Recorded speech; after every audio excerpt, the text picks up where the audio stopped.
Welcome back, folks. I got I got about 20 minutes into this video.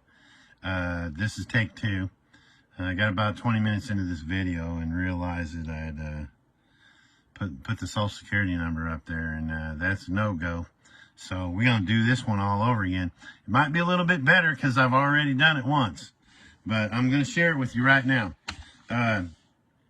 Tonight, what we're going to do is I'm going to break this up into two different videos, the contract. I just felt that that was the way to go because there are two parts to the contract. Okay? This is the beginning, more or less, or one part of it.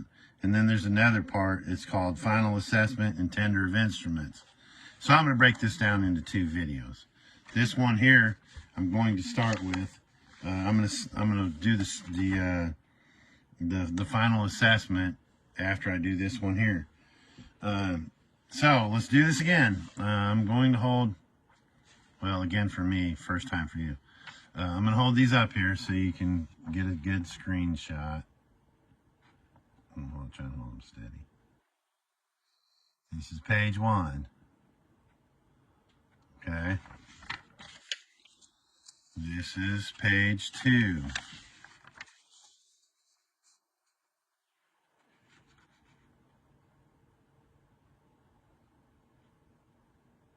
All right. And then lastly, page 3. I did this so I went ahead and just scratched it out with an ink pen so I wouldn't do this again. But right down there, you'll see at the bottom, that's where your social security number is going to go.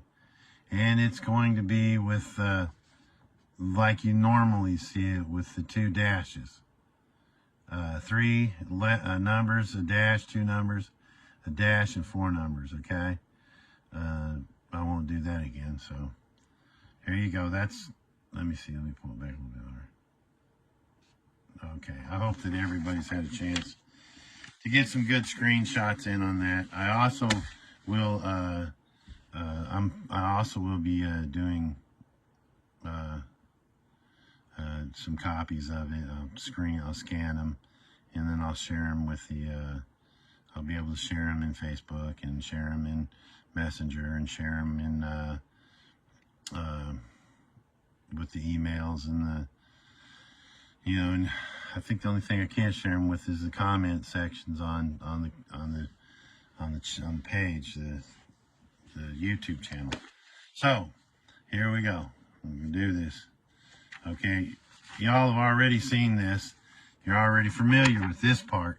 Okay, that's the 2's and the froms. It's the same thing as it is on the conditional acceptance.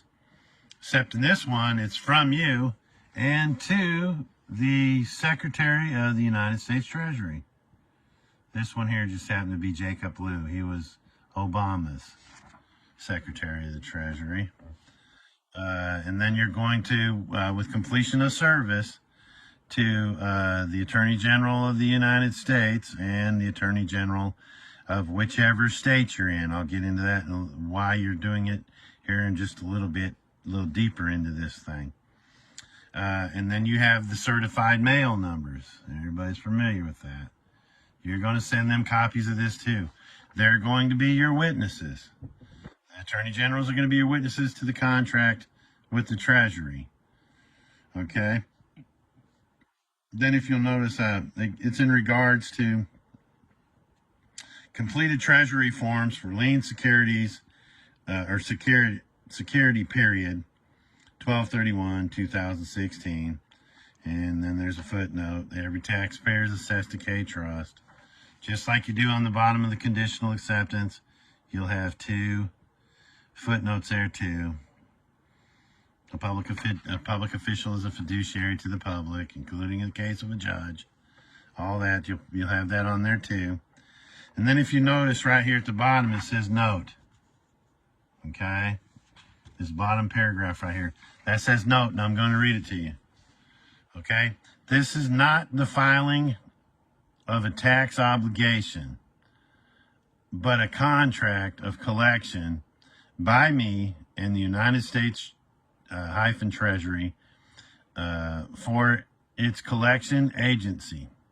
The trust business entity titled Department of the Treasury Internal Revenue Service for collection of lawful liens and that the lien securities herein addressed. You'll be putting those in there with it. Okay. On page 2, please find enclosed with this cover letter the following documents. See, back in the day, we sent all these documents in along with the contract. We sent the UCC1 financing statements in, all of them, all 12 of them in this case. We did a 2015 Form 1040V pay voucher, 2015 1040 U.S. income tax return. Whoa, wait a minute. I thought you said we weren't taxpayers. The note right down here says that this isn't a tax. Okay? We're not doing a 1040 as a taxpayer. We're using them without prejudice, remember? Okay. The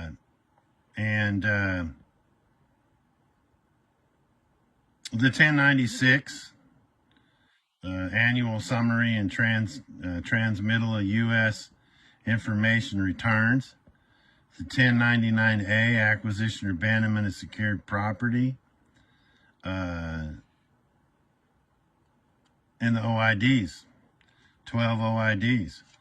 I hereby serve the original claim of liens on the principal.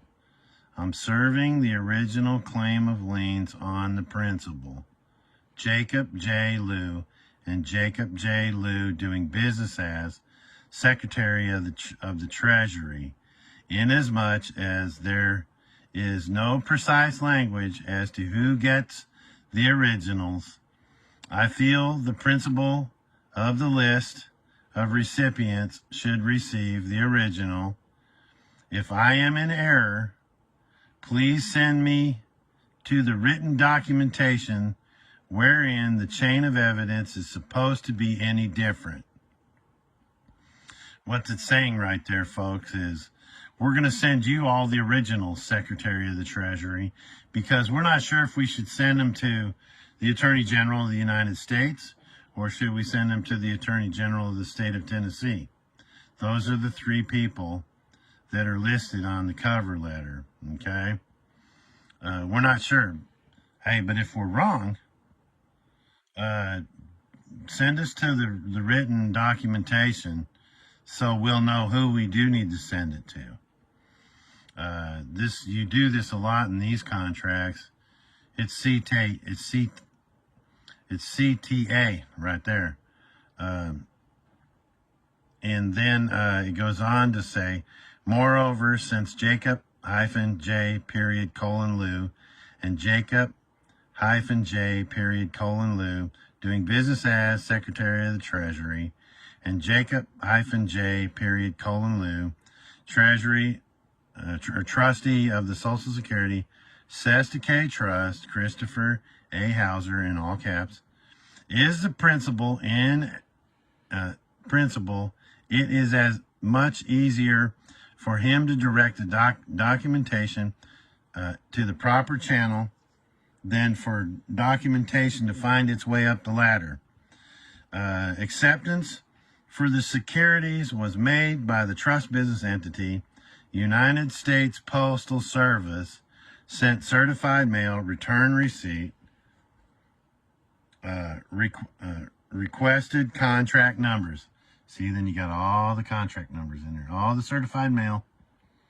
Those certified mail numbers are the contract numbers. A lot of y'all that's done conditional acceptance already know this. And then it goes on to say, for the record, as you know, or should know, as the trustees, the Department of the Treasury, Internal Revenue Service, documentation 6209 AP or ADP in IDRS, Automated Data Processing and Integrated Data Retrieval System, for over 30 years has Treasury forms W-2, W-4, and 1099s, among other forms listed as Tax Class 5 and solely as Tax Class 5. See Section 2, Tax Returns and Forms. 2, List of Returns and Forms.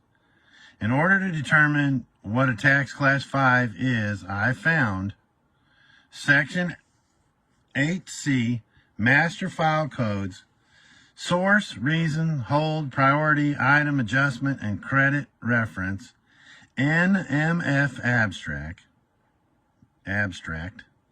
under Reported Process, No Merger Reason, EP Merger Fail Reason, TC 971 Action, Master File, and the IDRS location for NMF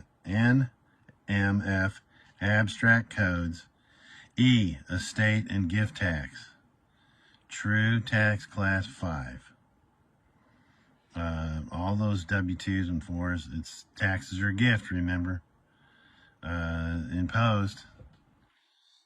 So when you do those, the W-2, W-4, and 1099s, you are gifting your money. It's either that or it's an inheritance tax. Someone in your family's died. An estate means death. It's the death of something. Additionally, Treasury Form 1040, 1040A, and 1040EZ, all 1040 forms only relate to Tax Class 2, individual income, true Tax Class 2, emphasis added by me. Since I'm serving the United States Treasury, I feel that the private copyright material known as Federal Reserve or Federal Rule of Criminal Procedures, hereinafter FRCP, apparently has to be considered. In order to have proper process of service, even though private statute law does not apply to me, therefore my use of the private statute law is without prejudice. Thus, to complete service of the process, to make sure that the trust business entity, United States, trademark, and its subsidiaries, collection agency, and its subsidiary collection agency known as Internal Revenue. Internal Revenue and IRS are two different things.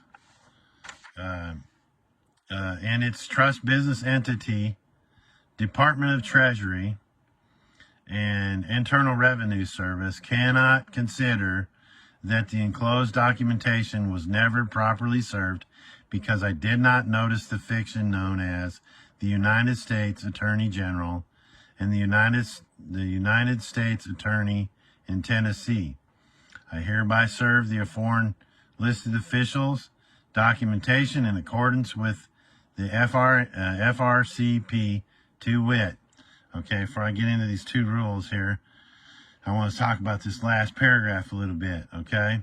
If you ever notice that there is the Treasury, and then there's the Department of the Treasury, and then there's Internal Revenue, and then there's IRS, or the Internal Revenue Service, right? The Department of Treasury is the trust business entity, and then you have the United States Treasury, and you have the Department of Treasury. Why do they call them two different things? They've separated them. Rule 4.1, service other process. A, in general, process other than a summons under Rule 4 or a subpoena under Rule 45 must be served by a United States Marshal or Deputy Marshal or by a person specially appointed for those purposes. It may be served anywhere within the territorial limits of the state, whereas the district court is located where the district court is located, and if authorized by a federal statute beyond those limits, proofs or service must be made under Rule 4.1. Rule 4.1, United States. To serve the United States, a party must, capital A, lower I, lowercase I, deliver copies of the summons and of the complaint to the United States Attorney for the district wherein the action is brought. That's why you go in this Attorney General of the state and the Attorney General, or to an assistant United States Attorney or clerical employee who the United States Attorney designates in writing, filed with the court clerk, or lowercase I and lowercase I. Send a copy of each by registered or certified mail to the civil process clerk of the United States Attorney's Office. B. Send a copy of each by registered or certified mail to the Attorney General of the United States at Washington, D.C. And C. If the action challenges an order of non-party agency or officer of the United States, send a copy of each by registered or certified mail to the agency or officer. Service is hereby made according to the postal rule and is completed upon depositing of the service of the United States Post Office to wit, and then you do the postal rule. Everybody knows the postal rule, right? And then down there at the bottom, well, it's with honorable intent, right? Right here, with honorable intent, right? And then regards, and you do your signature, the beneficiary, right? And then you do the Social Security number normally, like with the dashes and stuff, okay? And that's that first part of the contract. Now y'all say, well, how do I do this? If you're the $100 million guys, you're going to monetize the back of that bond, and then you're going to include that in the list where I put the description in on the second page. Please find enclosed with this cover letter the following documents. You're going to have the 1040V pay voucher. You're going to have the 1040 income tax return, the 1040B, and you'll have the OID and the 90 and the 1040, the 1099A, and the 1096. Most of y'all are familiar with the OID. You're going to accept with this time. You're going to fill them out like I did. You're going to have the 1040A, and you're going to the Treasury is going to be the lender, and wait a minute. The 96, you're going to fill it out, you as the beneficiary, and it coming to you, and you're going to do the 1099As. Let me see here. Let me see if I can pull one up right quick. Or the OIDs.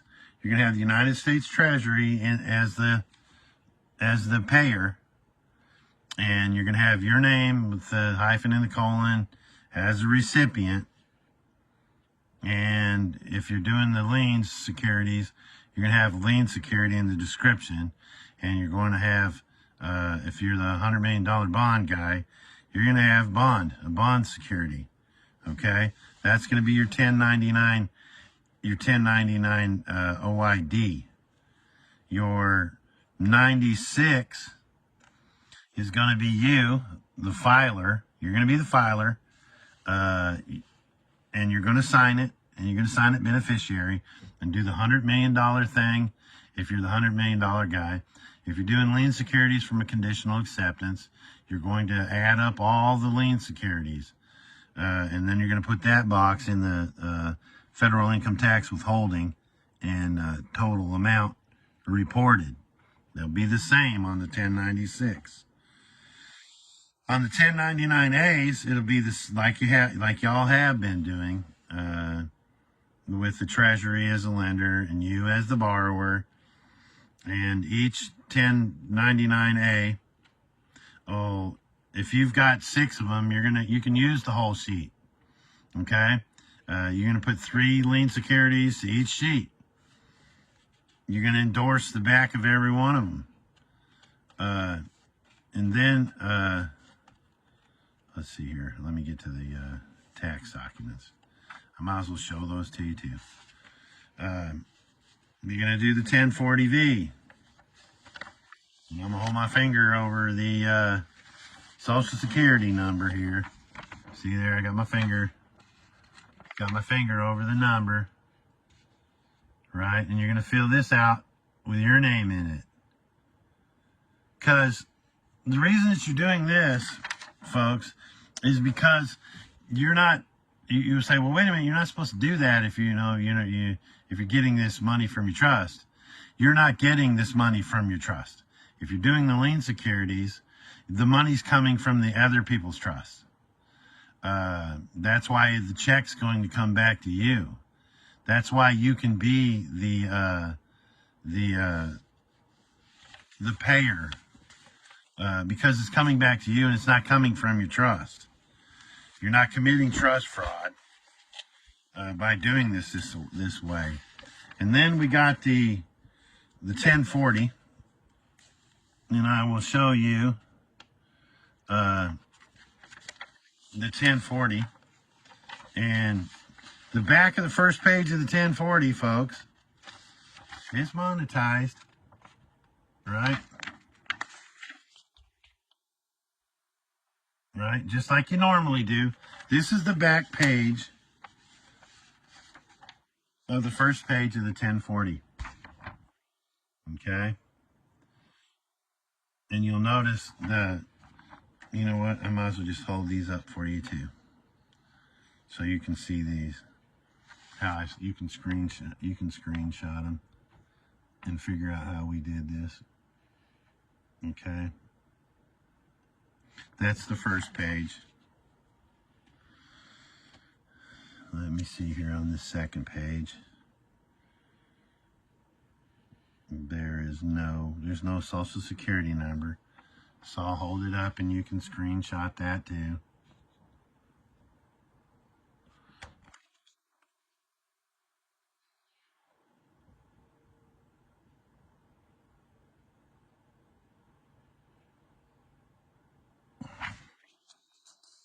Okay.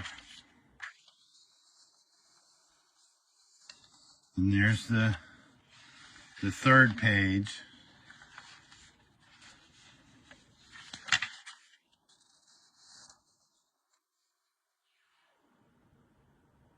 Okay, yeah, here's the third page.